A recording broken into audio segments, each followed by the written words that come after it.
الحمد لله نحمده ونستعينه ونستغفره ونؤمن به ونتوكل عليه ونعوذ بالله من شرور أنفسنا ومن سيئات أعمالنا من يهده الله فلا مضل له ومن يضلله فلا هادي له ونشهد أن لا إله إلا الله وأشهد أن محمدا عبده ورسوله أما بعد فأعوذ بالله من الشيطان الرجيم بسم الله الرحمن الرحيم إن الله وملائكته يصلون على النبي يا أيها الذين آمنوا صلوا عليه وسلموا تسليما اللهم صل على محمد وعلى آل محمد كما صليت على إبراهيم وعلى آل إبراهيم إنك حميد مجيد اللهم بارك على محمد وعلى آل محمد كما باركت على إبراهيم وعلى آل إبراهيم إنك حميد مجيد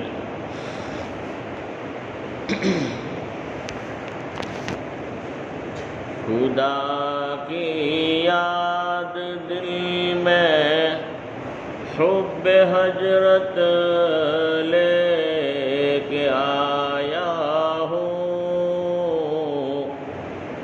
خدا کی یاد دل میں حب ہجرت لے کے آیا ہوں جو دولت لٹ نہیں سکتی وہ دولت لے کے آیا ہوں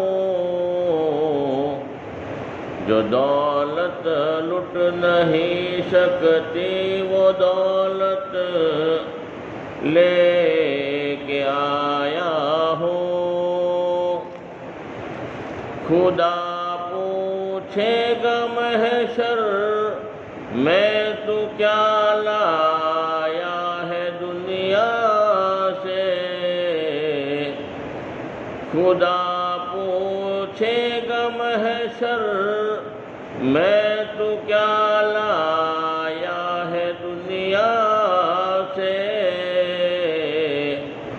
تو کہہ دوں گا محمد کی محبت لے کے آیا ہوں تو کہہ دوں گا محمد کی محبت لے کے آیا ہوں شہید کربلا کی اولیاء کی اور بزرگوں کی شہید کربلا کی اولیاء کی اور بزرگوں کی میرے دل میں عقیدت ہے محبت لے کے آیا ہوں میرے دل میں محبت ہے عقیدت لے کے آیا ہوں محترم بھائیو دوستو بزرگوں ایک مرتبہ درود پاک پڑھ لیں اللہم صلی علی محمد وعلی آلہ صلی علی سیدنا محمد وبارک وسلم تھوڑے قریب قریب آ جاؤ، تھوڑے مل کے بیٹھو، بڑا فائدہ ہو، تھوڑے قریب آ جاؤ۔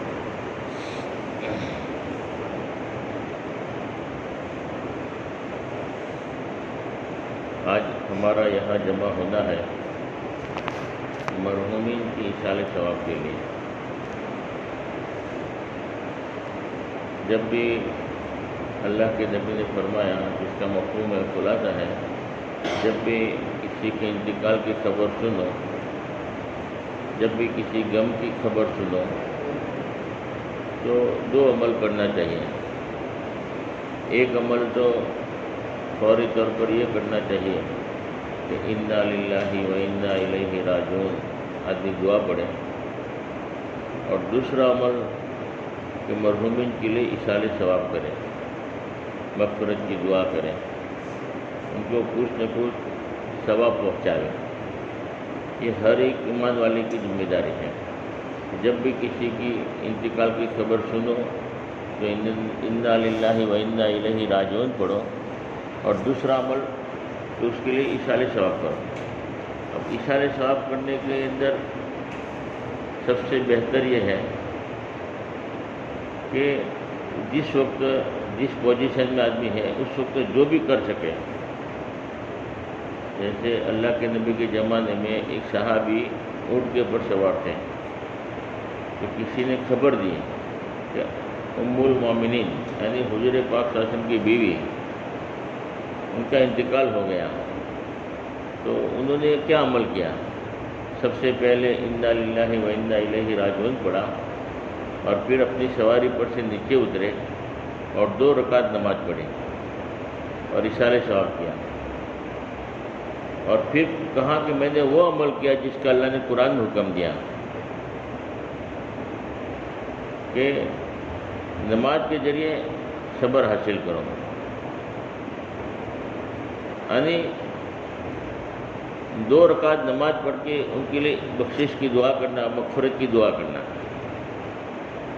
دوسرا طریقہ 3 مرتبہ آدمی قل ہو اللہ پڑھے اور ایصال ثواب کرے۔ یعنی ایصال ثواب کرنے کا طریقہ یہ ہے کہ دل میں نیت کریں کہ میں مرحومہ کو جو ہے یہ اس کا میں ثواب پہنچانا چاہتا ہوں، فوراً وہ ثواب پہنچ جاتا ہے۔ نیت کر کے پڑھے گا تب بھی ثواب پہنچ جائے گا، بغیر نیت کے پڑھا ہے، دل میں نیت ہے کہ میں ان کو ایصال ثواب کے لیے پڑھ رہا ہوں، دل میں ارادہ ہے، نیت ارادے کو کہتے ہیں، دل میں ارادہ ہے پھر بھی پہنچ جائے گا۔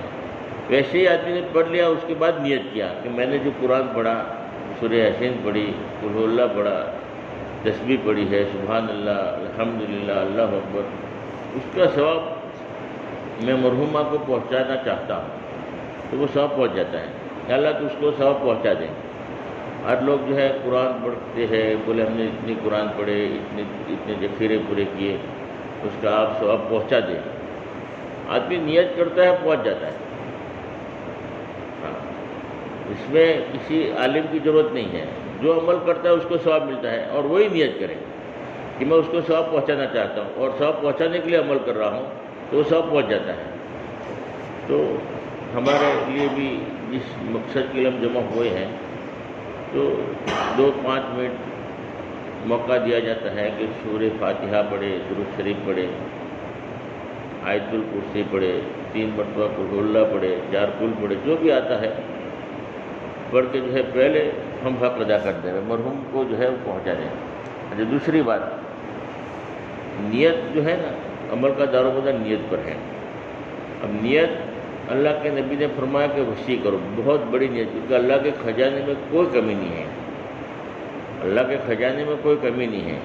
آدمی ہم نے 3 مرتبہ قل ہو اللہ پڑھا ہے، الحمد شریف پڑھی ہے، اور نیت کی مرحومہ کو ثواب پہنچانے کی، تو مرحومہ کو ثواب تو پہنچ جائے گا، مگر ہم نے یہ نیت کیا کہ آدم علیہ السلام سے لے کر آج تک جتنے بھی مرحوم قبروں میں ہے، اللہ میں سب کو ثواب پہنچانا چاہتا ہوں، تو اللہ کے خزانے میں کوئی کمی نہیں ہے، اللہ ہر ایک کو ثواب پہنچا دے گا۔ اور خصوصاً جس مرحوم کے لیے ہم جمع ہوئے ان کی نیت کریں، اور عموماً سب کی نیت کریں، آدم علیہ السلام سے لے کر آج تک جتنے بھی مرحوم ہیں، اللہ تو سب کو ثواب پہنچا دے، تو اللہ سب کو ثواب پہنچا دے اللہ، اور ہمارے ثواب میں کمی نہیں ہوگی۔ ہم نے جو عمل کیا ہے اللہ اس کا ہم کو تو بدلہ ملے گا ہی ملے گا، اور نیت کرنے کی وجہ سے اللہ سب کو پہنچا دیں گے۔ لیکن ایک بات طے کرنی چاہیے، جب بھی جس وقت بھی ہم نماز بھی پڑھیں، تسبیح پڑھے، سورہ یاسین پڑھے، تو ہم اپنے لیے پڑھتے ہیں کہ اس کا ثواب مجھے مل جائے، میری آخرت بنے۔ تو اس کے ساتھ ساتھ اگر یہ بھی نیت کرے، پوری امت کی نیت کرے، مرحومہ کی نیت کرے، تو اللہ کا خزانہ تو بہت وسیع ہے، سب کو بھی پہنچ جائے گا اور ہمارے ثواب میں کوئی کمی نہیں ہوگی۔ اس لیے حدیث پاک میں آتا ہے، اللہ کے نبی نے فرمایا کہ ایک آدمی اپنے ماں باپ کی طرف سے حج بدل کرتا ہے تو وہ حج ماں باپ کی طرف سے ہو جاتا ہے۔ ماں باپ انتقال کر گئے، ان کے اوپر حج فرض تھی، نہیں کر پائے، کوئی اجر کی وجہ سے یا غفلت کی وجہ سے، جس طریقے سے بھی رہ گیا ہے حج، تو بیٹے جو ہے اللہ نے مال دیا ہے، ماں باپ کی طرف سے حج بدل ادا کریں گے تو وہ فرما برداروں میں شمار تو ہوگا ہی ہوگا، اور ان کا حج بھی ادا ہو جائے گا مرحوم کا، اور پھر 9 حج کا ثواب اس کو ملے گا۔ حج ایک کیا ہے، وہ حج بدل کرنے والوں کو کتنے حج کا ثواب ملے گا؟ 9 حج کا ثواب اس کو بھی ملے گا۔ تو فائدے میں رہا، نقصان میں نہیں رہا۔ اس لیے جو بھی عمل کریں ہم نیت کرتے رہیں، طے کریں جب بھی، کیونکہ ہمیں بھی ایک دن مرنا ہے۔ ہم اگر پہنچانے والے ہوں گے تو لوگ ہمیں بھی پہنچا دیں، جیسا کرنا ویسا پڑھنا۔ اگر ہم نے دوسروں کو ثواب پہنچایا ہے، ہم نے دوسروں کی نیت کیا ہے، تو ہمارے جانے کے بعد دوسرے لوگوں کو بھی اللہ توفیق دے گا، وہ بھی ہمارے لیے اشارے ثواب کرنے والے بنیں گے کہ ہم نے کیا ہے، تو اللہ دوسرے لوگوں کے دلوں میں بات ڈالیں گے کہ وہ ہمارے لیے مغفرت کی دعا کریں گے، وہ ہمیں بخشیں گے، ہماری اولاد ہمیں بخشے گی۔ لیکن طے کرنا چاہیے جب بھی جو بھی عمل، چاہے 10 سال ہو گئے ہو، 5 سال ہو گئے ہو باپ کے انتقال کے، اور جو بھی جس وقت جو بھی عمل کرے اپنی نیتوں کو کرنا چاہیے کہ میں اس کا ثواب ماں باپ کو، مرحوم کو اور پوری امت کو اللہ پہنچا رہا ہوں۔ تو ایک روٹین بنا لو، ایک عادت بنا لو، اس سے ہماری بھی ترقی ہوتی ہے اور آدمی فرما برداروں میں شمار ہو جاتا ہے۔ اور جب خود ضرورت مند ہوگا تو اللہ پاک دوسرے لوگوں کو جو ہے اللہ پاک ان کو ہدایت دیں گے، ان کو اللہ پاک توفیق دیں گے کہ وہ ہمارے لیے اشارے ثواب کرنے والے بنیں گے۔ تو 2-5 منٹ کے لیے موقع دیا جاتا ہے، قل اللہ شریف پڑھے، درود شریف پڑھے، آیت الکرسی پڑھے، 4 قل پڑھے، جو بھی آتا ہے، تسبیح پڑھے، سبحان اللہ پڑھے، الحمدللہ پڑھے، لا الہ الا اللہ پڑھے۔ 2-5 منٹ جو ہے ہمارے ماں بہنیں بھی اور ہمارے جو بھی جتنے بھی مرد حضرات ہیں وہ بھی سب سے پہلے ہم اشارے ثواب کریں، اس کے بعد انشاءاللہ ہم بات کریں گے، اس کے بعد دعا کریں گے۔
درود پاک پڑھ لیں۔ اللہم صلی علی محمد وعلی آلہ صلی علی سیدنا محمد وبارک وسلم۔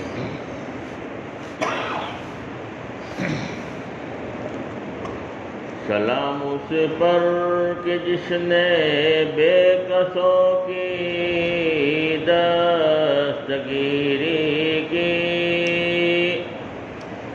سلام اس پر کہ جس نے بادشاہی میں فقیری کی،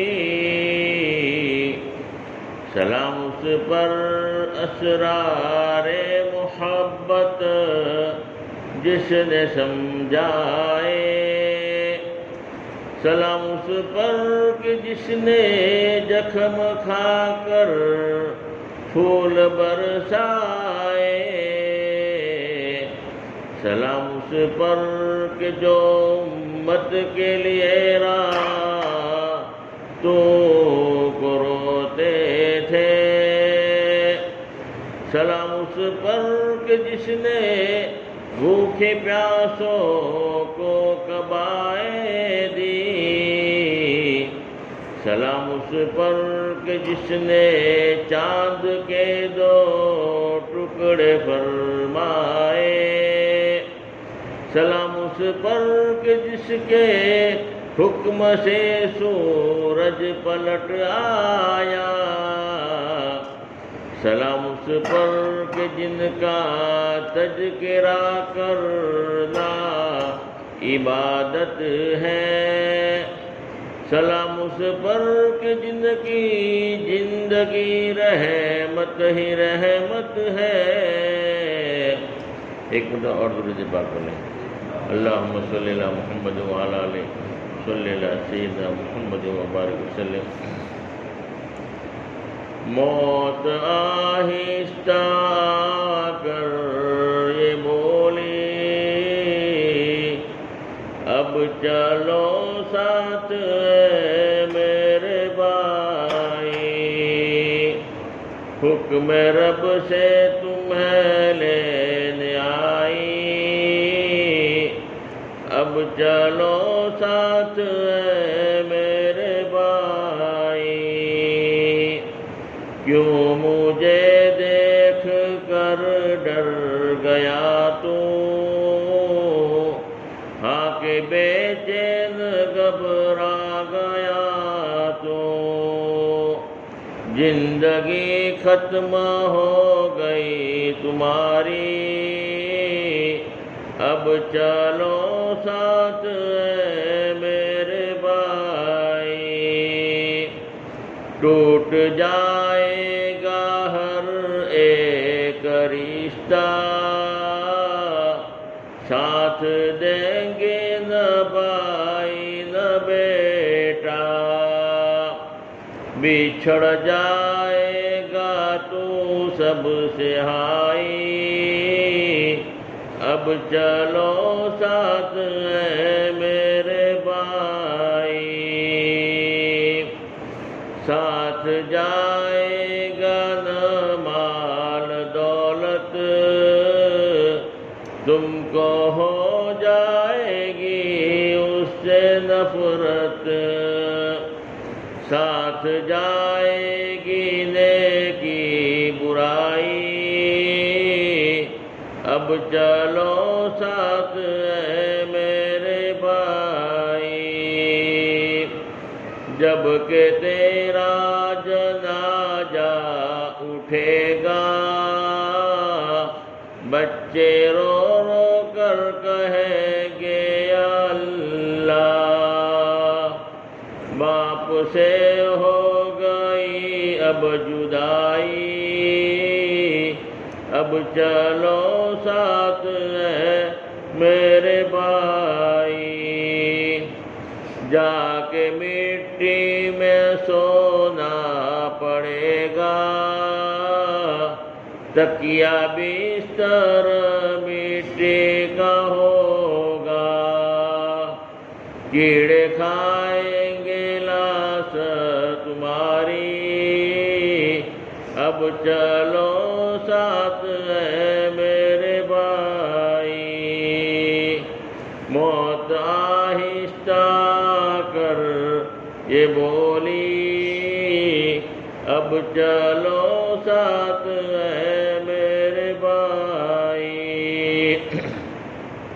ایک اور درود پاک پڑھ لیں، اللہم صلی علی سیدنا محمد وعلی آلہ صلی علی سیدنا محمد وبارک وسلم۔ محترم بھائی اور دوستو بزرگوں، اللہ تبارک تعالیٰ کا بڑا احسان ہے، کرم ہے کہ اللہ رب العالمین نے ہمیں حضور پاک صلی اللہ علیہ وسلم کی امت کے اندر پیدا فرمایا، اور حضور پاک صلی اللہ علیہ وسلم رحمت للعالمین نبی بن کر آئے، پورے عالم کے لیے رحمت بن کر آئے، اور پوری کائنات کے نبی بن کر آئے، تمام مخلوق کے نبی بن کر آئے، جو مانے اس کے بھی نبی، جو نہ مانے اس کے بھی نبی، قیامت تک کے آنے والے ہر ایک انسانوں کے نبی بن کر آئے۔ پوری دنیا میں قیامت تک کوئی نبی نہیں آئے گا. کسی نے نبوت کا دعویٰ کیا تو وہ جھوٹا ہے، وہ نبی نہیں ہو سکتا. قیامت تک آخری اللہ کے نبی بن کر آئے ہیں. اور پوری دنیا کے نبی، امریکہ والوں کے نبی، افریقہ والوں کے نبی، ہندوستان والوں کے نبی، کوئی بھی ملک ہو، کسی بھی کونے میں ہو، قیامت تک کوئی بھی ہو، ہر ایک کے نبی بن کر حضور پاک صلی اللہ علیہ وسلم آئے. اب جن کو بھی کامیاب ہونا ہے،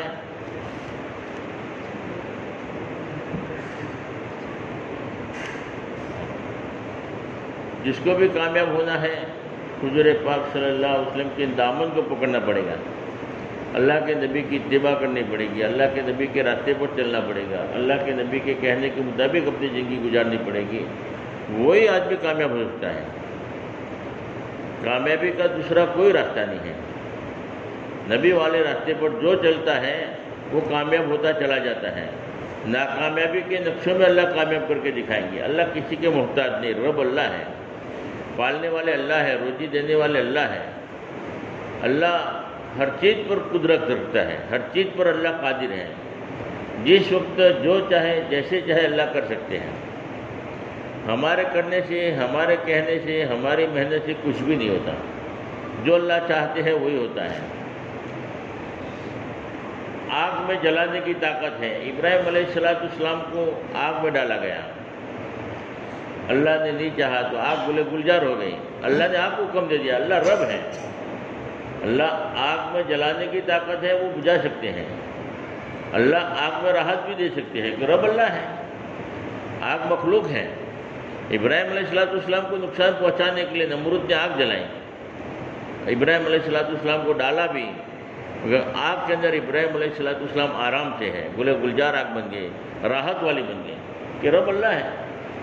نمرود نے خلیل کو جب آگ میں پھینکا، ہوتا ہے ذرا دیکھ تو مرجِ خدا، جلتے ہوئے انگاروں کو گلزار کر دیا، وَتُعِزُّ مَن تَشَاءُ وَتُذِلُّ مَن تَشَاءُ. اللہ جس کو عزت دینا چاہے اس کو کوئی جلیل نہیں کر سکتا، اور جس کو اللہ جلیل کرنا چاہے اس کو کوئی عزت نہیں سکتا. کیونکہ رب اللہ ہے. ہمارا یقین اللہ کی ذات پر ہو کہ پالنے والی ذات اللہ کی ہے. اللہ کے حکموں کے مطابق میں زندگی گزاروں گا، نبی کے راستے پر چلوں گا، نبی کے کہنے کے مطابق اپنے آپ کو چلاؤں گا. اللہ جلت کے نقشوں میں اللہ عزت کی چوٹی پر بٹھائے گا. جلت کے نقشوں میں اللہ راحت کے نقشے اللہ پیدا کرے گا. پوری سماج، پوری برادری، پورا خاندان، پورا گاؤں، پوری دنیا مل کر اگر نقصان پہنچانا چاہے اور اللہ نقصان نہ پہنچانا چاہے تو اس کا کوئی بال بکا نہیں کر سکتا کہ رب اللہ ہے. آدمی اللہ کا ہو گیا، اللہ اس کا ہو جاتا ہے. اس لیے پوری زندگی ہماری جو ہے اسی مفہوم کلمے کا کہ لا الہ الا اللہ کے ذریعے یہ سکھایا جاتا ہے کہ آدمی اللہ کو رب مانے، اللہ کو پالنہار مانے. رب اللہ ہے، پالنے والے اللہ ہے، روزی دینے والے اللہ ہے، نفع نقصان اللہ کے ہاتھ میں ہے. یہ تو دنیا کے نقشوں میں رہتے ہیں، محنت کم ہو گئی جس کی وجہ سے ہمارے ایمان میں کمزوری آ گئی. اس لیے ہمیں اللہ کے علاوہ، اللہ کے حکموں کے علاوہ دنیا کی شکلوں میں کامیابی نظر آتی ہے. یہ ہماری آنکھوں کا دھوکہ ہے، یہ ہماری ایمان کی کمزوری کی علامت ہے. جو اللہ کے حکموں کے علاوہ اور چیزوں میں کامیابی نظر آتی ہے. جیسے ایک بڑے میاں تھے، مسجد کے دروازے کے سامنے کھڑے تھے اور کہنے لگے کہ مسجد ہلتی ہے، مسجد کا مینارہ ہل رہا ہے.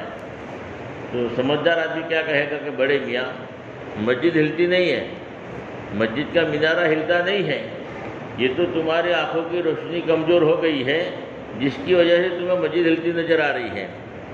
مسجد کا مینارہ ہلتا ہوا نظر آ رہا ہے، ایک کے دو نظر آ رہے ہیں، یہ تو تمہاری آنکھوں کی روشنی کی کمزوری کی علامت ہے. تمہاری آنکھوں کی روشنی کمزور ہو گئی ہے، اصل میں مسجد ہلتی نہیں ہے. تو دنیا کی شکلوں میں، دنیا کی چیزوں میں، اللہ کے حکموں کو چھوڑ کر زندگی گزارنے میں، سود لینے میں یا اور اللہ کے حکموں کو توڑنے میں جو کامیابی نظر آتی ہے وہ ایمان کی کمزوری کی علامت ہے. جو تمہارا ایمان کمزور ہو گیا ہے اس لیے سود میں کامیابی نظر آ رہی ہے. تمہاری ایمان کی کمزوری کی وجہ سے فرمایا کہ دنیا کی شکلوں میں کامیابی نظر آ رہی ہے، نماز میں کامیابی نظر نہیں آ رہی ہے، اللہ کا حکم پورا کرنے میں کامیابی نظر نہیں آ رہی ہے، سچ بولنے میں کامیابی نظر نہیں آ رہی ہے، یہ تو تمہاری ایمان کی کمزوری کی علامت ہے۔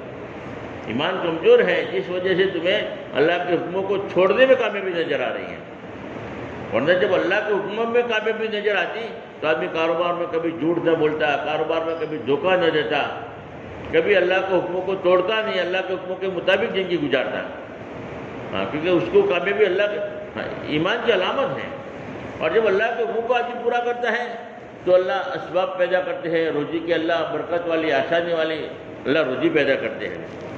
ایک آدمی عام طور پہ دیکھو، ایک آدمی فروٹ کی لاری لے کر گھوم رہا تھا، فروٹ کی لاری، تو آدمی جب دنیا کے اوپر یقین ہوتا ہے تو ایک جو خراب پھل ہوتا ہے وہ چھپا کے دے دیتا ہے، گراہک گھر جا کر دیکھتا ہے یار سیب تو میں نے اچھا لیا تھا، وہ چوری چھپی سے اندر ڈال دیتا ہے کمانے کے لیے۔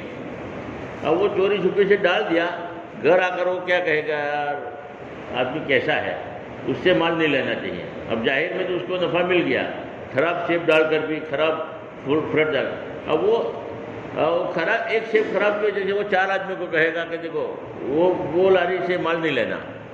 اب آہستہ آہستہ اس کی گراہکی کم ہوگی کہ بڑھے گی۔ اور ایک دوسرا آدمی اللہ پر بھروسہ رکھتا ہے، خراب سیب ہے وہ بول کے دیتا ہے کہ آدھی قیمت میں دوں گا، یا نقصان برداشت کر لیتا ہے، دھوکے سے اس کو سیب خراب نہیں دیتا۔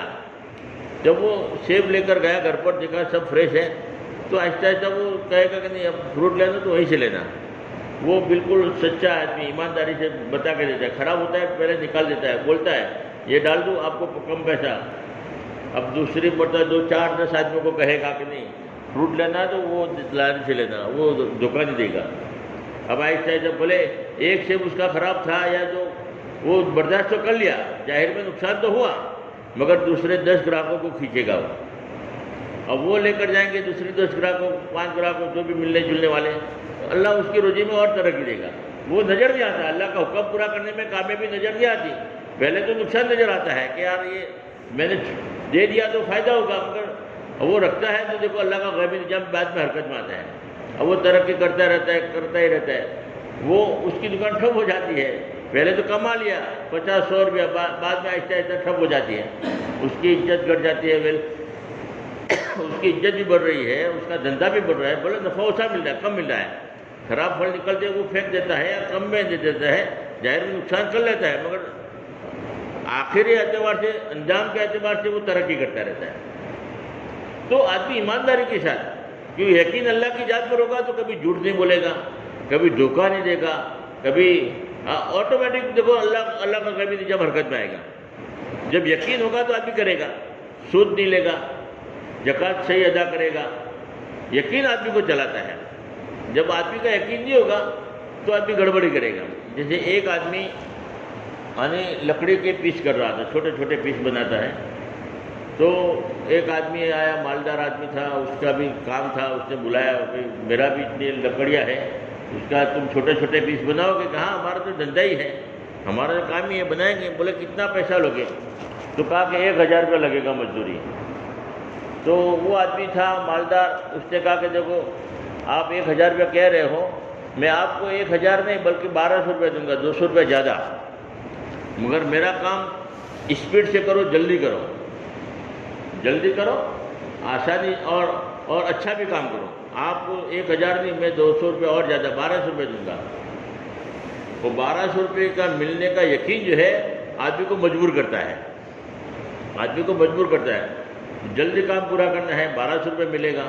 اب صبح 4 بجے اٹھ گیا اور کام پہ لگ گیا، دوپہر ہو گئی، 12 بج گئے، 1 بج گیا، 2 بج گیا، بیٹا ٹفن لے کر بھی آ گیا کہ میں ابا کھانا کھا لوں، اور وہ گرمی کی وجہ سے پسینہ پسینہ ہو گیا، پورے کپڑے بھیگ گئے، اور محنت کر رہا ہے، کھانا بھی نہیں کھا رہا کہ بعد میں کھاؤں گا۔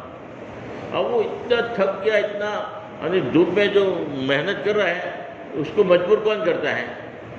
1200 روپیہ، کہ اس کا یقین ہے کہ مجھے 1200 روپیہ ملے گا ایک دن میں، پورا دن شام تک کام ہو جائے گا، 1200 روپئے ملنے کا یقین آدمی کو مجبور کرتا ہے، تو اندر کا یقین آدمی کو چلاتا ہے۔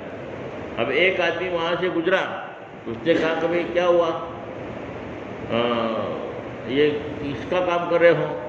تو اس نے کہا کہ فلاں شیخ صاحب کا میں کام کر رہا ہوں، اور انہوں نے جو ہے تو بولے کتنے میں طے کیا؟ تو کہا کہ میں نے تو 1000 روپے کہا تھا، میں شیخ صاحب نے کہا کہ میں 1200 روپے دوں گا، میرا کام اسپیڈ سے کرو، جلدی کرو اور اچھا کرو، 1200 روپے میں دوں گا، 200 روپے زیادہ دینے کو کہا ہے، اس لیے میں ان کا جلدی کام پورا کرنا چاہتا ہوں کہ جلدی سے کام پورا ہو جائے، 1200 روپے لے لو۔ تو وہ آدمی نے کیا کہا کہ تم وہ فلاں شیخ صاحب کا کام کر رہے ہو اور وہ تمہیں 1200 روپے دے گا؟ کہ ہاں 1200 روپیہ۔ بولے بھائی سوچ سمجھ کے کام کرو، میں 100 روپیہ مانگتا ہوں۔ کتنا مانگتا ہوں؟ 100 روپیہ مانگتا ہوں، میری چپلیں ٹوٹ گئی، 4 سال ہو گئے، ابھی تک مجھے 100 روپے نہیں دیتا، اور تمہیں 1200 روپے دے گا؟ یاد رکھنا، میرا 100 روپے تو ابھی نہیں آ رہا، 4 سال ہو گئے، چپلیں گھس گئی، ٹوٹ گئی، اور تمہیں 1200 روپے دے گا؟ اب جب اتنا کہا تو وہ جو یقین تھا 1200 روپے کا، وہ شک میں مبتلا ہو گیا۔ کیا ہو گیا؟ شک پیدا ہو گیا کہ 1200 ملے گا کہ نہیں ملے گا، 1200 ملے گا کہ نہیں۔ پہلے یقین تھا 1200 ملنے کا، اب وہ یقین شک کے اندر مبتلا ہو گیا۔ اب شک پیدا ہوا، کام تو میں اسپیڈ سے پورا کروں گا، کر بھی لوں گا، مگر 1200 ملے گا کہ نہیں ملے گا؟ 1200 کے لیے چکر تو نہیں کٹوائے گا، یہ 100 روپے کے لیے 4 سال سے چکر کاٹ رہا ہے، تو میں 1200 روپے کے لیے کتنا چکر کاٹوں گا پھر؟ اب وہ شک پیدا ہوا، اور آدمی شک کی بنیاد پر نہیں چلتا، آدمی یقین کی بنیاد پر چلتا ہے، اندر کا یقین آدمی کو چلاتا ہے۔ پہلے یقین تھا تو آدمی پسینہ پسینہ ہو گیا، کام کر رہا تھا، اب یقین باقی نہیں رہا، اب شک آ گیا ہے، اب شک کی بنیاد پر آدمی جو ہے اس کا ہتھوڑا بھاری ہو گیا، اب ہمت یہ ہو رہی ہے کام پورا کرنے کی، سوچ میں پڑ گیا کہ میں کیا کروں، کام تو پورا ہو جائے گا، 1200 نہیں دے گا تو۔ شک پیدا ہوا، اور اس نے پلان بنایا گیا شیٹھ کے پاس، کام کرنے کی ہمت ختم ہو گئی، اور گئے شیٹھ کے پاس، جا کر کہنے لگا کہ شیٹھ صاحب کیا بتاؤ، بچہ بیمار ہو گیا ہے، ارجنٹ 600 روپے کی ضرورت ہے، آپ مجھے جلدی سے 600، آدھا کام ہو گیا تھا، 600 روپے کا کام ہو گیا تھا، اس نے کہا پہلے 600 روپے وصول کر لو۔ اب 600 روپے وصول کرنے کے لیے بہانہ بنایا، بچہ بیمار ہو گیا ہے، یہ ہو گیا، یہ ہو گیا، مجھے ارجنٹ پیسے کی ضرورت ہے، مجھے ابھی ارجنٹ دے دو، تمہارا کام دیکھو ہو رہا ہے، آدھا تو ہو بھی گیا ہے، تو ابھی مجھے ارجنٹ 600 روپے دے دو۔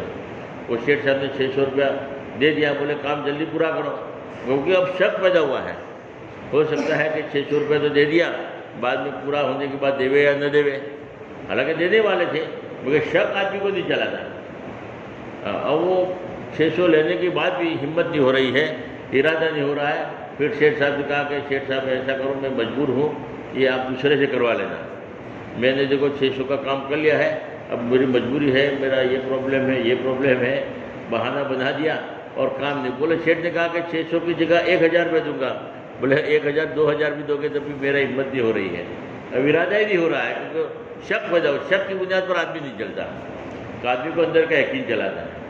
ایک آدمی دیکھو، بہت سارے آدمی دیکھو ڈرائیور ہے، رات بھر گاڑی چلاتے ہیں، ٹرکیں چلاتے ہیں، رات بھر سوتے نہیں ہیں، پوری رات گاڑی چلاتے ہیں، تو ان کو رات بھر جاگنے پر مجبور کون کرتا ہے؟ سارے لوگ سو رہے ہیں اور وہ گاڑی چلا رہا ہے پوری رات، ان کو رات بھر جاگنے پر مجبور کون کرتا ہے؟ اندر کا یقین مجبور کرتا ہے، میں رات بھر گاڑی چلاؤں گا، ڈرائیونگ کروں گا تو مجھے 10,000 تنخواہ ملے گی، 15,000 تنخواہ ملے گی، جس سے میری روزی روٹی کا مسئلہ حل ہو جائے گا۔ آدمی کو اندر کا یقین مجبور کرتا ہے، یقین آدمی کو چلاتا ہے۔ شک پیدا ہوگا تو آدمی نہیں چلے گا، جہاں شک پیدا ہوا وہاں گاڑی نہیں چلے گی۔ ایک آدمی کو بمبئی جانا ہے، یہاں سے احمدآباد جانا ہے، تو باہر نکلتے ہی پوچھے گا کہ میں احمدآباد جانے کا راستہ کون سا ہے، شک ہے، اس کو معلوم ہی نہیں ہے راستہ کون سا ہے، تو کیا کرے گا؟ پوچھے گا، گاڑی نہیں چلے گی، پوچھے گا 2 آدمی کو کہ بھائی احمدآباد جانے کا راستہ کون سا ہے۔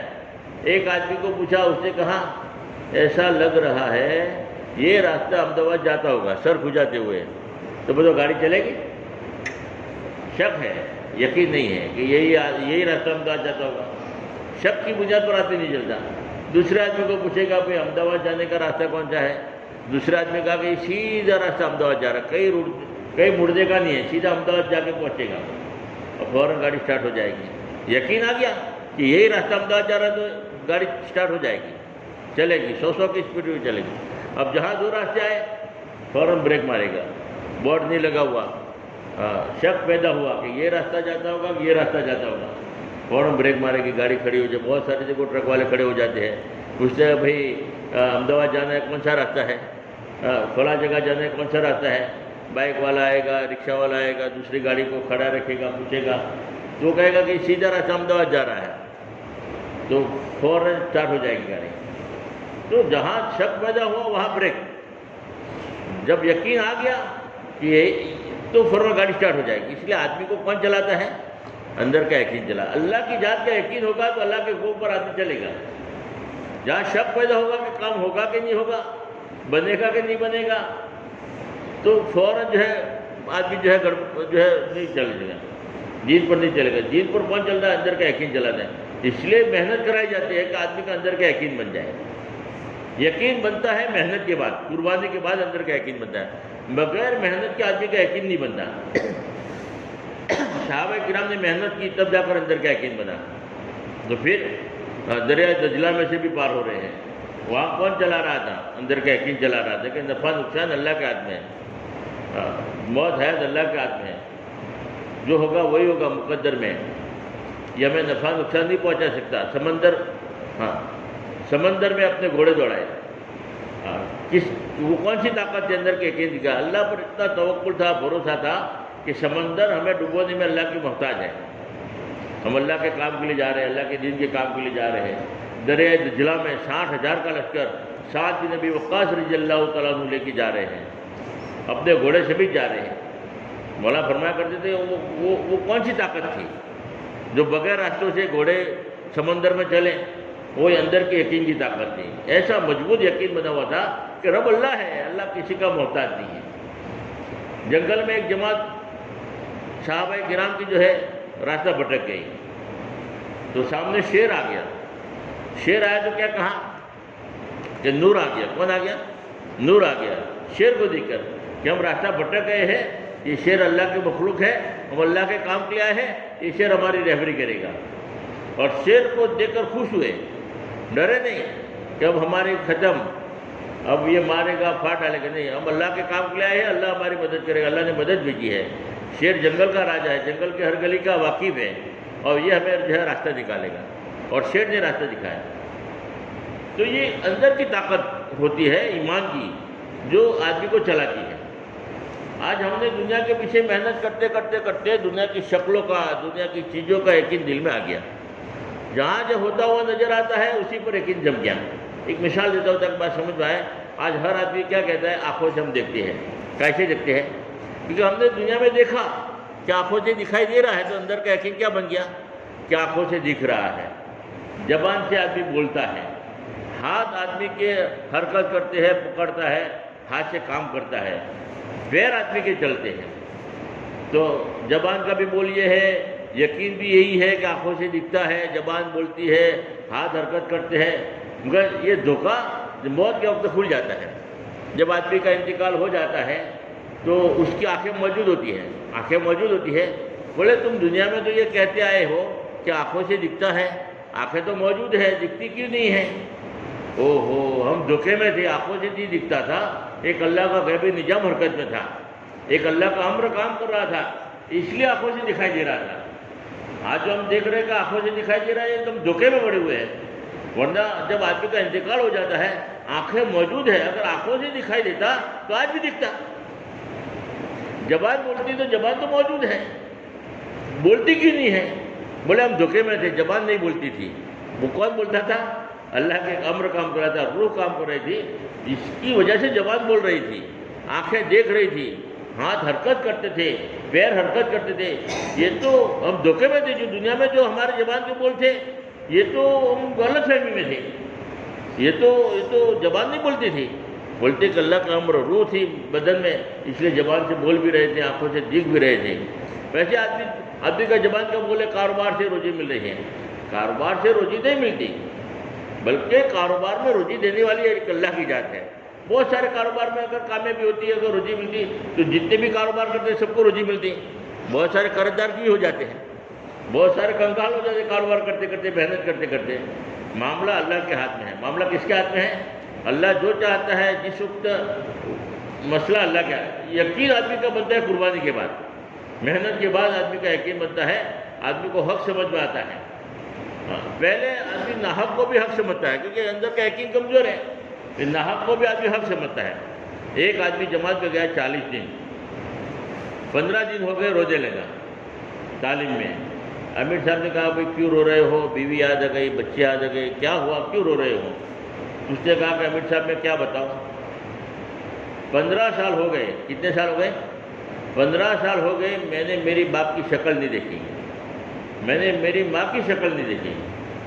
اب ماں باپ سے اتنا کٹا ہوا کہ باپ سامنے آتا ہے تو راستہ بدل دیتا ہے، ماں کی ملاقات کے لیے زندگی میں کبھی نہیں جاتا، ماں کو بھول گیا، باپ کو بھول گیا، بس اپنی بیوی کے ساتھ مست ہے۔ تو 15 سال ہو گئے، میں نے میرے باپ کی شکل نہیں دیکھی، میں نے میرے باپ سے سلام کلام نہیں کیا، قبر میں میرا کیا بنے گا؟ احساس پیدا ہوا۔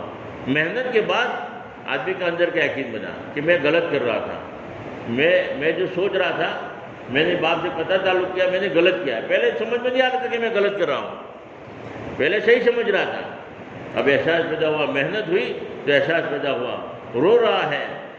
تو امیر صاحب نے کہا کہ ایک کام کرو، اپنے ابا کو خط لکھو۔ تو اس نے روتے ہوئے خط لکھا کہ ابا مجھے معاف کر دینا، میری غلطی ہو گئی، میری یہ ہوئی، یہ وہ، معافی مانگ رہا ہے، روتے ہوئے معافی مانگ رہا ہے، خط لکھ رہا ہے۔ اب 15 سال کے بعد باپ کے ہاتھ میں بیٹے کا خط آیا، باپ کی بھی آنکھوں میں آنسو آ گئے، چلو بیٹے کو احساس ہوا، اللہ کے راستے میں جانے کے بعد احساس ہوا ہے، معافی مانگ رہا ہے۔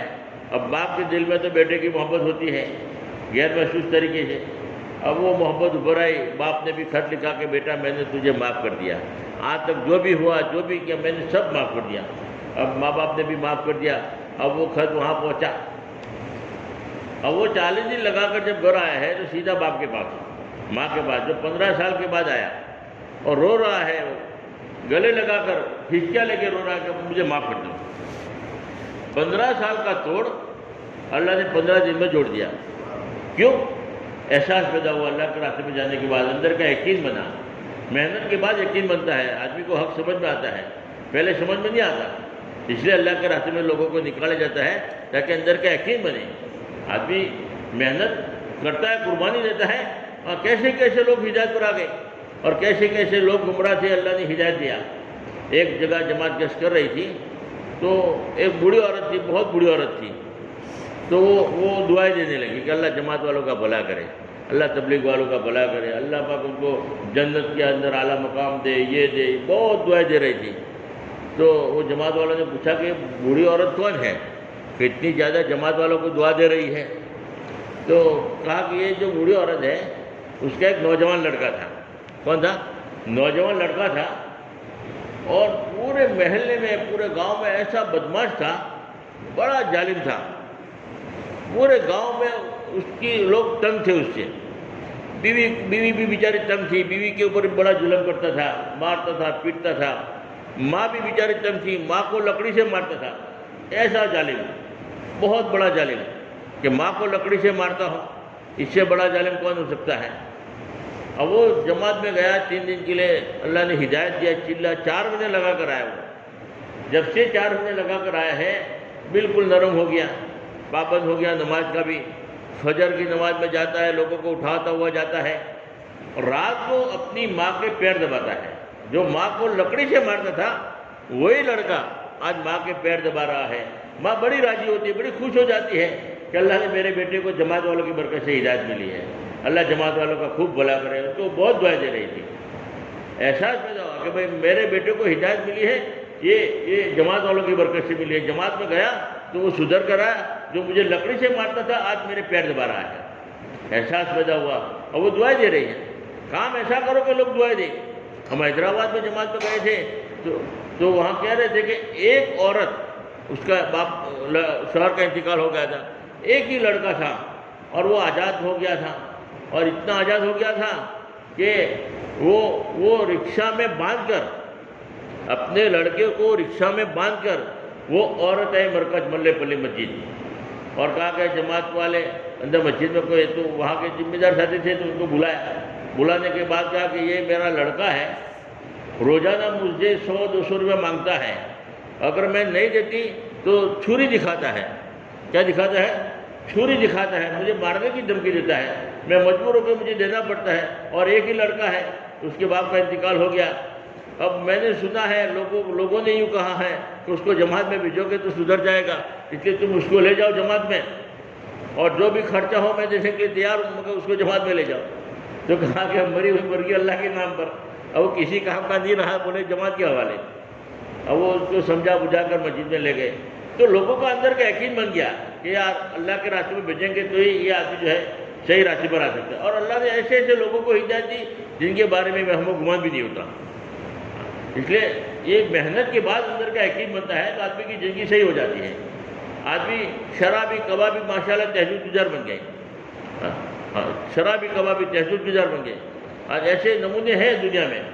تو اللہ کے دین کی نسبت پر آدمی جو قربانی دیتا ہے، محنت کرتا ہے، تو اندر ہدایت کا نور آتا ہے۔ جب ہدایت کا نور آتا ہے تو حق باطل سمجھ میں آتا ہے، صحیح غلط سامنے آتا ہے، آدمی کا رخ صحیح ہو جاتا ہے۔ اس لیے آج پوری دنیا میں ایک محنت کروائی جاتی ہے کہ آدمی زندگی صحیح گزرتا ہے، کہ موت کے بعد کوئی کسی کے کام آئے گا نہیں۔ ہمیں اپنی آخرت بنانی ہے، ہمیں اپنی قبر بنانی ہے، اور یہ جو حالات جو آتے ہیں، یہ جو کسی کے انتقال کی خبر سنتے ہیں، یہ ہمیں چیتونی دیتے ہیں کہ ایک دن تمہارا بھی آنے والا ہے، ایک دن تمہارا بھی اعلان ہونے والا ہے، ایک دن تمہاری بھی اجازت ہونے والی ہے، ایک دن تمہارا بھی ساتھ بھی یہی معاملہ ہوگا۔ اس لیے اپنی زندگی کو صحیح کر لو، آدمی کو عبرت حاصل کرنا چاہیے۔ اس لیے اللہ کے نبی نے فرمایا کہ موت کو کثرت سے یاد کیا کرو، تاکہ آدمی کا رخ صحیح ہو جائے، آدمی کے اندر عقل ختم ہو جائے، تکبر ختم ہو جائے، دل کی بہت ساری بیماریاں ختم ہو جائے۔ آدمی کا دل نرم ہوتا ہے جب قبرستان جاتا ہے، قبرستان کو دیکھ کر آدمی کا دل نرم ہوتا ہے، آدمی ہنسنا کم کر دیتا ہے، اور آدمی صحیح رخ پر آ جاتا ہے۔ اس لیے آج پوری دنیا میں اس بات کی محنت ہو رہی ہے، اللہ کا فضل ہے، احسان ہے، لاکھوں کروڑوں ابج جو آدمیوں کو اللہ نے ہدایت کی دولت سے نوازا ہے، اور ہمیں بھی طے کرنا ہے کہ ہماری زندگی کو ہم صحیح رخ پر لائیں۔ اللہ رب ہے، اللہ ناکام نہیں کریں گے، ہاں رب اللہ ہے۔ دین پر آدمی چلے گا، اللہ کے احکام کو آدمی پورا کرے گا، جھوٹ نہیں بولے گا، غیبت نہیں کرے گا، گناہ کا کام نہیں کرے گا، اور پھر آدمی ہلاک ہو جائے تو ہو ہی نہیں سکتا۔ ہلاکت آتی ہے، مصیبتیں آتی ہیں، گناہوں کی وجہ سے آتی ہیں۔ اس میں دو پرکار ہوتے ہیں، بعض آدمی دیندار بھی ہوتے ہیں، ان کے اوپر بھی مصیبتیں آتی ہیں، تو آدمی یہ سمجھتا ہے کہ دیکھو اتنا بڑا نمازی ہے پھر بھی پریشان ہے۔ یہ جو مصیبت آتی ہے وہ مولانا عمر صاحب فرمایا کرتے تھے کہ وہ اس کو ٹھیک درجے بلند کرنے کے لیے، جیسے ایک آپریشن کا چھرا ہوتا ہے، جو ڈاکٹر پیٹ چیرتا ہے، چھرے کے ذریعے آپریشن کرتا ہے، یہ اس کو صحیح کرنے کے لیے، اس کو اچھا کرنے کے لیے، اور ایک دشمن جو چھرا مارتا ہے وہ ہلاک کرنے کے لیے مارتا ہے۔ چھرا دونوں نے مارا، اس نے آپریشن کے ذریعے اس کو صحیح کرنے کے لیے مارا، یہ رحمت ہے، اس کو ٹھیک کرنے کے لیے جو ہے آپریشن کرا ہے، تکلیف دور کرنے کے لیے کرا ہے، اور وہ تکلیف دینے کے لیے، دشمن جو ہلاک کرنے کے لیے، جو گناہوں کی وجہ سے جو پریشانی آتی ہے، مصیبت آتی ہے، وہ ہلاکت کی وجہ سے آتی ہے، اللہ ناراض ہو کر آتی ہے۔ اور جو فرما بردار ہے، دیندار ہے، نمازی ہے، روزہ رکھتے ہیں، اور ان کے اوپر اگر کوئی مصیبت آتی ہے تو آپریشن کا چھرا، ان کے درجات بلند کرنے کے لیے، ان کو اور ایمان طاقتور بنانے کے لیے، ان کو اور اللہ پاک راستہ کھولنے کے لیے، پہلے تکلیف ہے مگر بعد میں اللہ راحت کے نقشے کھولتے ہیں، آدمی توبہ کرتا ہے، استغفار کرتا ہے، معافی مانگتا ہے، پھر اللہ ایسے ایسے راستے کھولتے ہیں کہ وہ ہم کو گمان بھی نہیں ہوتا۔ اس لیے آدمی دین پر چلے، اللہ کے احکام پورا کرے، ماں باپ کی خدمت کرے، اور آدمی ہلاک ہو جائے، برباد ہو جائے، ہو ہی نہیں سکتا۔ اور ماں باپ کی دعا تو اللہ ڈائریکٹ قبول کرتے ہیں، ڈائریکٹ قبول کرتے ہیں۔ ایک میاں بیوی تھے، ماں باپ کی بہت خدمت کیا، بہت خدمت کی، اتنی بڑی خدمت کیا کہ ماں باپ بڑے خوش، اور ماں باپ نے ان کو دعائیں دیا، اللہ تمہیں 7 حج کرائے۔ کتنے حج کرائے؟ اللہ تمہیں 7 حج کرائے۔ تمہارا ایک ساتھی کہنے لگا 6 حج تو اللہ نے کروا دیے، اور 7ویں حج کی تیاری کر رہا ہے۔ ماں باپ کی دعا تو ڈائریکٹ قبول ہوتی ہے، وہ رد ہوتی نہیں ہے۔ کسی کا ایسا کام کرو کہ ان کے دل سے دعائیں نکلے جن کی پار ہو جاتی ہے۔ ہم حج میں گئے تو حج کے موقع پر ایک جگہ ہم بیٹھے، پروگرام میں بیٹھے، حنیف بھائی کر کے احمدآباد والے تھے، انہوں نے ایک اپنی کارگزاری سنائی کہ میں 35 سال پہلے یا 33 سال پہلے حج کے لیے گیا تھا، تو ایک بوڑھی عورت تھی، تو وہ بیچاری اپنی بلڈنگ بھول گئی، ایڈریس بھول گئی، پریشان رو رہی تھی، ہمیں بہت ترس آیا، تو ہم اس کو ساتھ لے کر گھومتے رہے، ان کی بلڈنگ کو تلاش کرتے رہے، مگر مل نہیں رہی تھی، پریشان ہو گئے پورے، ان کا جو رشتہ دار نہیں مل رہے تھے ان کے، وہ تو دوپہر ہو گئی، 2 بج گئے، پریشان، بڑی مشکل کے بعد 2-3 بجے ملی، ہم نے پورا وقت ان کے پیچھے لگایا، بوڑھی عورت کے پیچھے، ان کے اوپر بہت رحم آیا اور ان کی بہت خدمت کی۔ اب جب ان کی بلڈنگ مل گئی، ان کے گھر والے مل گئے، تو اتنی دعائیں دی کہ اللہ تمہیں ہر سال حج کرائے۔ تو آج 33 سال ہو گئے، ہر سال اللہ حج کراتا ہے، ایک بھی سال حج بہت نہیں ہوا۔ تو کسی کا ایسا کام کرو کہ ان کی دل سے دعائیں نکلے، کہ ہمارا بیڑا پار ہو جائے۔ مفتی عبدالرحمن صاحب رتن پور والے، انہوں نے دعا کے 3 پرکار بتائے۔ کتنے پرکار بتائے؟ 3 پرکار بتائے۔ ایک تو دعا کرنا ہے، آدمی دعا کرے، اللہ سے مانگے، اللہ ہماری دعا قبول کرتا ہے۔ اور دوسرا پرکار دعا کا یہ بتایا کہ دعا کے لیے اللہ والوں سے کہنا، وہ دعا کرتے ہیں تو دعا رد نہیں ہوتی۔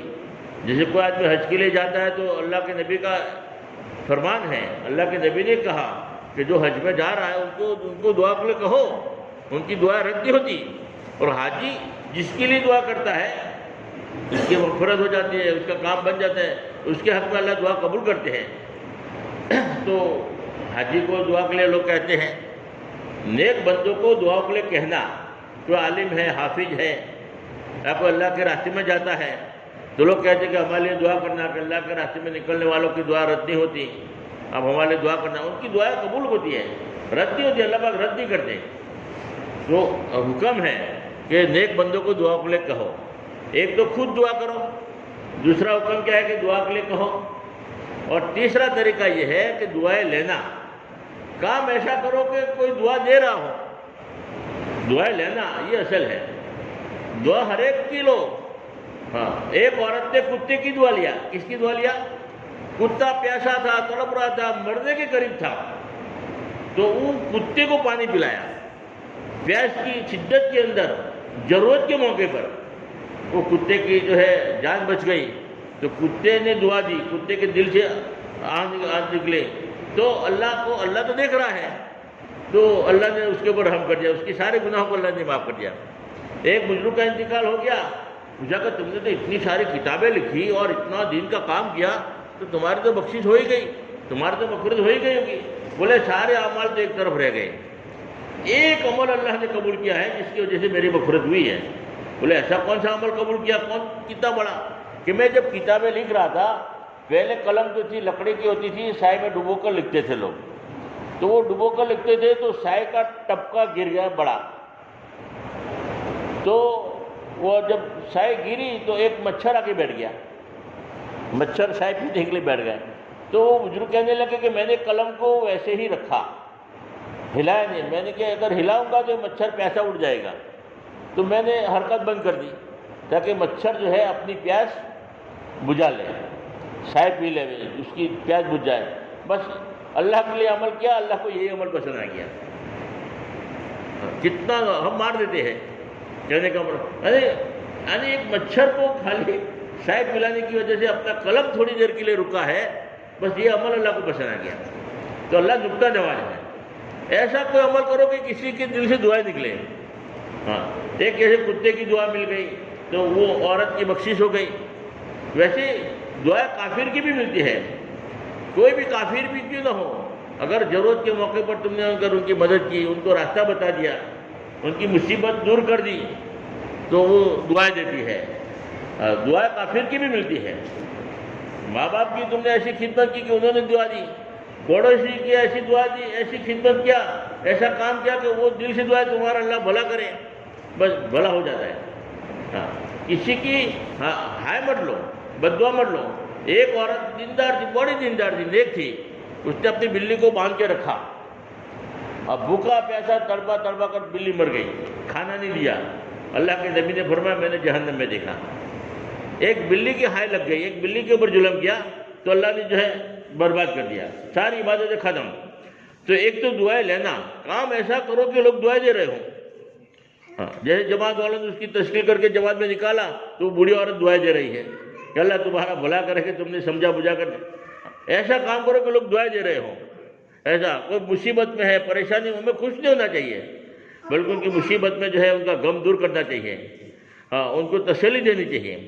کوئی بیمار ہے ان کی عادت کے لے جاؤ تو تسلی دو. ہاں، ان کو راحت ہو جائے، ایسے الفاظ استعمال کرو. ہاں، ان کو ایسا بھڑکاؤ مت، یار یہ بیماری، اوہو اس میں تو ہمارے ماموں بھی مر گئے تھے اور ہمارے یہ بھی مر گیا تھا، بیچارہ آتا تو اسی میں مر جاتا ہے. بلکہ نہیں کوئی گھبرانے کی بات تھی، وہ فلاں آدمی بیمار تھا تو اس کو تو اس سے بھی بڑی بیماری تھی مگر اللہ نے ٹھیک کر دیا. ہاں، ایسے ایسے ایسے الفاظ استعمال کرو کہ وہ اس کا غم ہلکا ہو جائے، اس کی بیماری ہلکی ہو جائے. آپ اس کو ڈراؤ مت. بھائی بڑھتا آدمی ایسے الفاظ استعمال کرتے ہیں کہ اور بیماری بڑھ جاتی ہے اور بیچارہ بھڑک جاتا ہے، اور بلکہ ان کے لیے راحت کا سامان دو. آج جیسے شادی میں لوگ جو ہے جو کور میں پیسے دیتے ہیں دلہا کو دلہنوں کو، بلکہ اصل موقع تو اس جگہ پر ہے کہ آپ کسی کی عادت کے لے جاؤ، سیب لے کے جاؤ، فروٹ لے کے جاؤ، ان کی دعائیں لو. ہاں، وہاں جا کے ہم کو چائے بھی نہیں پلائی، ہمارا یہ بھی نہیں کیا، یہ بھی نہیں، یہ ایسے الفاظ ہم وہاں ہم خود لے کر جاوے، چائے بنا کر لے کر جاؤ تھرموس میں. ہاں، گھر سے جب کسی کی عادت کھلاؤ، کیلے لے کے جاؤ، سیب لے کے جاؤ. اب نکلتے اب تو 150 روپیہ وہاں کور دے کے آؤ، وہ اس وقت ضرورت مند ہوتا ہے. اور آج تو بیچارہ بیماری میں خرچہ، اور پھر جانے والے بھی چاہتے کہ ہمارے اکرام ہو، ہمیں کھانا بھی دے اور ہمیں چائے بھی پلاوے، اور زیادہ بوجھ بنتے ہیں. بلکہ ہم ان کا بوجھ نہ بنے، بلکہ ان کے لیے راحت کا ذریعہ بنے. ایک بزرگ تھے، بہت بڑے اللہ والے تھے، کہ ایک آدمی کی بکری بیمار ہو گئی. فضائل اعمال میں لکھا ہے بکری بیمار ہو گئی تو اس کی عادت کھلاتے تھے. کس کی؟ بکری کی. بولے یار ان کو دودھ تو ملتا نہیں ہوگا، بچے بیچارے بھوکے رہتے ہوں گے. تو وہ عادت کر تھوڑی دیر کے بعد تو بچوں کے لیے 50-100 روپے دے کے چلے جاتے ہیں کہ یہ تکے کے نیچے کے یہ بچوں کے لیے اٹھا لینا. تو روزانہ آتے ڈیلی اور 50-100 دے کے چلے جاتے ہیں. تو وہ جن کی بکری بیمار تھی وہ کہنے لگے کہ اگر بیماری رہے تو اچھا ہے، بکری بیماری رہے تو اچھا ہے، آوک چالو ہو گئی ہے. تو کہنے کا مطلب اتنا پیسہ آ گیا. تو ایسا سہولت پیدا کرو کہ لوگوں کو بوجھ ہی نہ پڑے بلکہ راحت کا ذریعہ بنے. اس لیے کہ کوئی بھی ایسی دعائیں لو، اگر ان کی ضرورت پر آپ کو کبھی بھی کوئی ضرورت ہو ہمیں بول دینا. ہاں، اس وقت دل بڑا رکھو. 50, 100, 1000, 2000, 5000 کی ضرورت ہو تو ہمیں بول دینا. آدمی ایک دوسرے کو اگر بالکل ضرورت مند ہے، مستحق ہے، تو 2-4 آدمی سے مل کر اس کا کام نکالو. وہ دعائیں کام آتی ہیں. وہ ضرورت کے موقع پر اس کی ضرورت پوری ہو گئی. کوئی آدمی پھنس گیا ہے، اس کو نکالا. کوئی ایکسیڈنٹ ہو گیا ہے، ڈائریکٹ مت چلے جاؤ، اس کی دیکھو. ہاں، راستے میں کوئی تکلیف دینے والی چیز ہے اللہ کے لیے ہٹا لو، اللہ دیکھ رہا ہے. یہ عمل جنت میں لے جائے گا. ہم ایک جگہ اجتماع کے اندر خدمت میں تھے تو مولانا نے ایک بیان کیا کہ ایک جماعت بنائی بیت الخلاء کی نگرانی کی. اور اس میں ایک آدمی بڑا مالدار آدمی تھا، ان کا بھی لڑکا تھا، کروڑ پتی کا لڑکا تھا. میں بولے کہ یہ اخلاص والا عمل ہے، اللہ کے لیے کرنا ہے. اللہ تو دیکھ رہا ہے کہ تم کیا عمل کرتے ہو. ہمارے آنے والے مہمان ہیں، اگر لوٹا وغیرہ چھوڑ کے چلے جاؤ اس کو بولو مت، اپنے ہاتھ سے لے کے آؤ. گندا کر کے چھوڑ جائے تو ہم ہاتھ سے صاف کر لو. ان کو ترغیب دی جاتی ہے کہ آنے والے مہمانوں کو تکلیف نہ پڑے.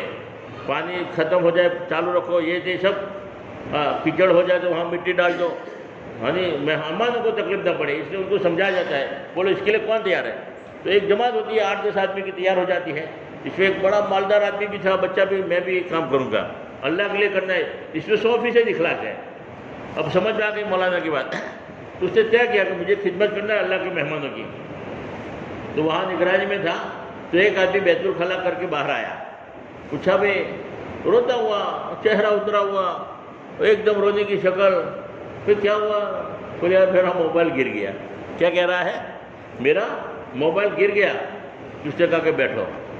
اور وہ اندر گیا بیت الخلاء میں اور پورا ہاتھ اندر ڈالا گندگی میں اور ڈھونڈ کے موبائل نکال کر دھو کے صاف کر کے جو ہے اس کو موبائل دے دیا. پھر گھر گیا، گھر جا کر نہا دھو کے آ گیا. وہ تو چلا گیا، آ کے پھر بیٹھا. پھر تھوڑی دیر ہوئی اور دوسرا آدمی بھی ایسی شکل کا پہ آیا. بولے کیا ہوا؟ کہ میرا موبائل بھول گیا. بولے بیٹھو. ابھی نہا کر آیا ہے، ابھی تیار ہو کر آیا ہے. پھر گیا اور اپنے ہاتھ ڈال کے گندگی میں سے موبائل نکالا اور اس کو دے دیا. مولانا نے ایک درد بھرا انداز سے ایک بات کہی کہ وہ آدمی بھول گیا ہوگا جس کا موبائل نکالا ہے، وہ بھی بھول گیا کہ میں نے کس کا موبائل نکالا تھا، اللہ نہیں بھولا ہوگا۔ اللہ کو یہ عمل پسند آیا ہوگا، یہی عمل اس کو جنت میں لے جائے گا کہ اس نے اللہ کے لیے کیا ہے، دکھاوے کے لیے نہیں کیا، اس کو کوئی واہ واہ نہیں کہہ رہا تھا بلکہ اللہ کے لیے کر رہا تھا۔ اللہ کو یہ عمل پسند آیا ہوگا، یہی عمل مغفرت کا ذریعہ بن جائے گا۔ بھلے وہ بھول گیا ہوگا جس کا موبائل نکالا ہوگا، وہ بھی بھول گیا ہوگا کہ میں نے کس کا موبائل نکالا، مگر اللہ تو نہیں بھولے گا، اللہ عمل یاد رکھے گا۔ کہ کوئی ایسا عمل کرو کہ اس کی دعائیں نکلیں، اللہ کو پسند آ جائے عمل، تاکہ ہمارا بیڑا پار ہو جائے۔ اللہ پاک جو ہے کہنے سننے سے زیادہ عمل کی توفیق عطا فرمائے، اور اللہ پاک ہمیں جو ہے ہماری بھی اللہ مغفرت فرمائے، اور دنیا آخرت دونوں میں اللہ پاک ہمیں ترقی عطا فرمائے، اور محرومین کی اللہ مغفرت فرمائے۔ بآخر ایک نصیحت ہے، عمل کرنے کی نیت سے سنو، انشاءاللہ اس کے بعد دعا کر لیتا ہوں۔ میرے دوستو، زندگی ایک سفر ہے، کہیں ٹھہر جانے کی کوشش نہ کرنا، یہ دنیا بڑی بے وفا ہے سنبھلنا، کہیں دل لگانے کی کوشش نہ کرنا،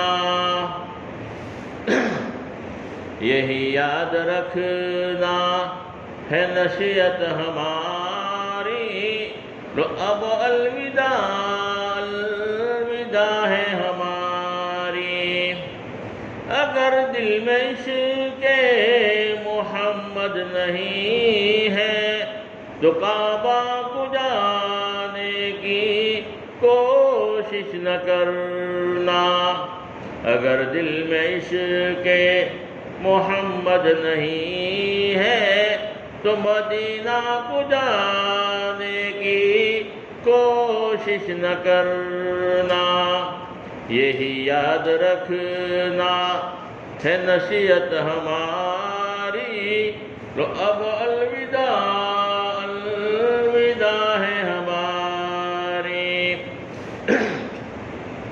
اگر دور ہے تو محمد کے در سے تو شکوہ شکایت کی کوشش نہ کرنا، در مصطفیٰ پہ تو لگا اپنا بیستر، یہ موقع تجھے پھر نہ ہوگا میسر، در مصطفیٰ تو در مصطفیٰ ہے کہ جنت میں ایسا کوئی در نہیں ہے، در مصطفیٰ سے جو تعلق نہیں ہے تو خدا کو منانے کی کوشش نہ کرنا، یہی یاد رکھنا ہے نصیحت ہماری،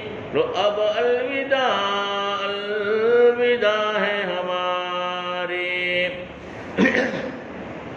یہ لو میرا قرآن، یہ ہے میری سنت، یہ دکھلائے گی تم کو یہی راہ جنت، یتیموں سے الفت نبی کی ہے سنت، اسے دل چرانے کی کوشش نہ کرنا، اگر دل میں کامل یقین نہ ہو تو پھر ہاتھ اٹھانے کی کوشش نہ کرنا، یہی یاد رکھنا ہے نصیحت ہماری، لو اب الوداع الوداع ہے ہماری، یہ ابلیس ملعون دشمن ہمارا کہیں لوٹ نہ لے ایمان ہمارا، مسائل سے گھبرا کر اے نوجوانوں کہیں ڈگمگانے کی کوشش نہ کرنا، نبی کے نواسوں نے راہ خدا میں گردن کٹائی جھکائی نہیں تھی۔ اگر راہ میں کوئی کانٹے بچھائے تو اسے پھر ستانے کی کوشش نہ کرنا۔ برائی کا بدلہ برائی نہیں ہے، شرافت تو یہ ہے بھلائی کرو تم۔ پڑے جو مصیبت صبر سے اٹھانا، مگر دل کسی کا نہ ہرگز دکھانا۔ یہی یاد رکھنا ہے نصیحت ہماری، لو اب الوداع الوداع ہے ہماری۔ سنو دل سے یارو سلام آخری ہے، محفل ہماری کلام آخری ہے۔ اگر ہم سے کوئی خطا ہو گئی ہو، اگر ہم سے کوئی خفا ہو گئے ہو، رہے ساتھیوں تم ناراض ہو کر کہیں دل دکھانے کی کوشش نہ کرنا۔ دعا کر لو یارو جدا ہو رہے ہیں، رہی زندگی تو پھر آ کر ملیں گے۔ اگر مر گئے تو دعا کرتے رہنا، آنسو بہانے کی کوشش نہ کرنا۔ مگر ایک عرض ہے اپنی دعا میں، ہمیں بھول جانے کی کوشش نہ کرنا۔ یہی یاد رکھنا ہے نصیحت ہماری، لو اب الوداع الوداع ہے ہماری۔ درود شریف پڑھو۔ اللہم صلی علی محمد وعلی آلہ صلی اللہ سیدنا محمد وبارک وسلم۔ یا اللہ تو ہمارے گناہوں کو معاف فرما، رحم کا، کرم کا، عافیت کا، تربیت کا معاملہ فرما۔ یا اللہ جتنا بھی مجمع یہاں دین کی صحبت پر جڑا ہے بیٹھا ہے، جتنی بھی ماں بہنیں یہاں دین کی صحبت پر آئی ہے بیٹھی ہے، سب کو یا اللہ حج بیت اللہ نصیب فرما، بار بار حج بیت اللہ نصیب فرما۔ جو پریشان حال ہیں ان کی پریشانی کو دور فرما، جو بیمار ہیں ان کو شفائے کاملہ عاجلہ عطا فرما، جو مصیبت میں ان کی حل کی مصیبتیں دور فرما۔ یا اللہ جو مرحوم کی اللہ تو مغفرت فرما، ان کی قبروں کو نور سے منور فرما، ان کی بال بال مغفرت فرما، پوری امت کی مغفرت فرما، پوری امت کی اللہ تو اللہ قبروں کو نور سے منور فرما۔ یا اللہ خصوصاً جن مرحومہ کی اشارے صاحب کے لیے جمع ہوئے ہیں، اللہ ان کی قبروں کو نور سے منور فرما۔